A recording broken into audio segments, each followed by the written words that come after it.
glass of acid. It doesn't, like, he went so far off the deep end. Then he died later. I think he died a few years later of cancer, but I think he completely lost his mind after Jolly West visited him. And Jolly West he was involved with the Manson family thing. He was involved with Operation Midnight Climax, where they had brothels. The CIA was running brothels, and they would get these Johns to come in with the prostitutes, and the prostitutes would give them acid, and they didn't know it. And so they were sitting there, and there was two-way mirrors, and they were filming them while these guys were like, well, for blackmail, for observation. They knew these people were never going to say, hey, you did that to me. You know, look what the government did. It dosed me up with acid. Because they're not going to admit they went to a brothel. Well, so you have, like, the perfect group of people to victimize and just try stuff on. Well, and they got in trouble for it, too. Like, the CIA had to do payouts. They were getting sued for it. And then when all this did flush out, I mean, you know, it's always... I feel like the Freedom of Information Act was the only... And then they found a bunch of documents. They found documents that were... I forget Tom O'Neill, who wrote the book Chaos, goes into great detail about this. Well, it's interesting. It's all about the Manson family and MK Ultra. It's a fantastic book. Well, even just this conversation right now, there's such a stigma that exists around it because it's such a spooky topic. Yes. And so it's and like you don't want to look stupid. You don't want to look stupid. And so look, anyone watching this can go look at this information. Go to CIA.gov/reading room. And no, it's not going to be a phishing website that's going to steal your information. But like you can find. Oh, for sure it is. The CIA is like, where are we accessing? For sure. But you know, it's always been one of those things, and that, you know, if people ask me, I'm just very transparent about it.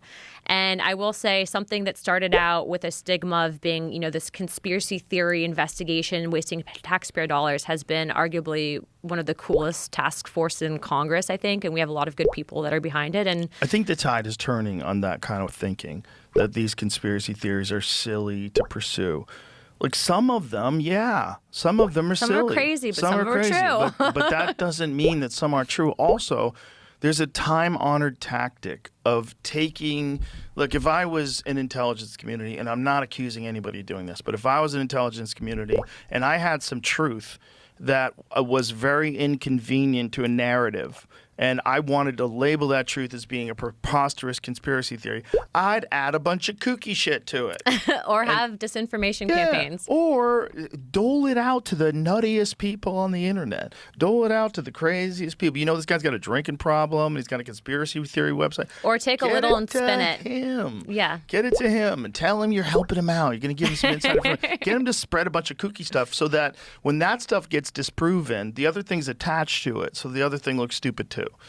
And that's what I would do. Yeah, we've had our fill. Like, the one thing I wanted to do when I first got the task force is open up a SCIF to any person who held a clearance to come brief us on what they knew about UAPs. And I can tell you that we've now had what was the SCIF. First conversation like when the door shuts and you're like, oh boy, I'm going to get the goods? The problem is I've reached out to some of the biggest names in UFO lore, okay? And they all got SCIF flu, and we call it SCIF flu, meaning like the day that the SCIF was open that we reserved it, we're like, we're here, like, come on, come brief us. They get sick, or and their dog dies. And they didn't recover and come back? They didn't recover, and then they just don't talk to us anymore. So they ghost you? They ghost us. Yeah, so I'm like, well, if you're not going to tell me to SCIF, then you're full of crap. Or you're scared for your life because you're just a scientist who doesn't, maybe they got threatened. Maybe someone let them know that maybe someone hung something on their door in the middle of the night. But if people say they're going to go tell us in a SCIF and then they don't show up, it's a problem, right? Well, so they've already gone public. But maybe those people don't feel like the government's going to protect them. That is one of the biggest things that we've had people bring up, is that you're a whistleblower, but whistleblower protections only go so far, and you can't do anything for my physical safety. And some of them do allege that there's these actual physical concerns. We actually had someone that we wanted to bring in to testify because our next hearing on UAP is going to be, I believe it's next month. And the individual that was actually told to us by David Grush is actually a former combat controller. And so my husband, Air Force Special Operator, combat control. But so we knew the guy via some friends. So we knew that the guy wasn't nuts or crazy, and reached out to him, and he did not want to come in. He wanted nothing to do with it, was like, I'm not touching this. And so, you know, that stuff like that happens. Well, also, you put those folks on TV, right? Well, we don't have to. We can do private, but if we testify. If it comes time where they have to testify, yeah. And there's a lot of time in between people finding out that this guy came and told you guys what's up to testify. Don't freak out our witnesses, Joe. But that's the problem. This is why what I was talking about is what's being advocated in the documentary that to me makes perfect sense is mass amnesty. Now, here's the bad part. For sure, you're dealing with enormous sums of money, and I'm sure people got really rich off of that, and I'm sure it's super illegal if it's real. What, the back engineering Yeah. potential? Yeah. I mean, and also the competitive advantage you would give company A if this company gets access to a down craft that can traverse space and time, that can move through the universe instantaneously, that utilizes an unknown element, that has some unknown process of defying gravity.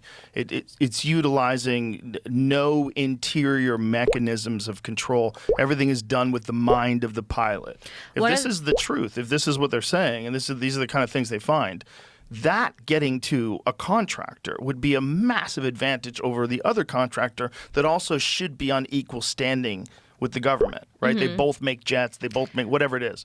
So it's like, what do? Do you divvy up your spaceships in between these folks? Like, are they the only ones who get to know it? And then how do private contractors